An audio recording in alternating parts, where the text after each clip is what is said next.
Canada's first law targeting sex work was an 1879 amendment to the Indian Act, which criminalized Indigenous women who sold sex, framing women who challenged cultural norms of female sexuality as disposable. Approximately 1.5% of women around the world labor in sex work, and around 150,000 Canadian women are in the industry. Chances are you know a woman who has worked in sex work, but she doesn't disclose her employment due to social stigma. The impact of sex work stigma is widespread in Canada, perpetuating a culture of violence. We see this in the missing and murdered Indigenous women and girls inquiry and the infamous murders of Vancouver downtown east side sex workers that went uninvestigated for over a decade. We also see this in the hidden spaces we relegate sex work to in Canada. Nighttime parking lots, isolated industrial areas, and derelict housing. We know that the location of sex work impacts women's experiences of violence, discrimination, and well-being.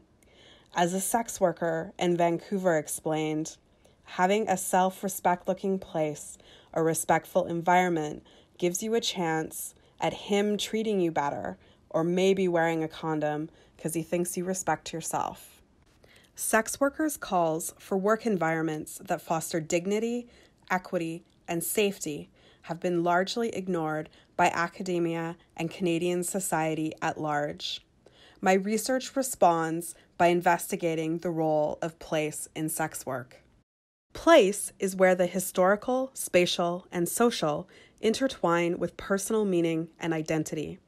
Studying place allows us to understand how the built environment, geographic location, and socio-structural power, for example, our legal systems and dominant ideas surrounding gender, race, and sexuality, interweave with the everyday lives of sex workers.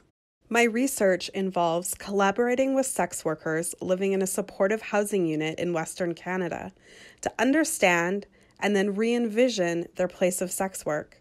We will use multisensory methods, including spatial collages, to co-design a model of supportive sex work environments based expressly on sex workers' needs and knowledge.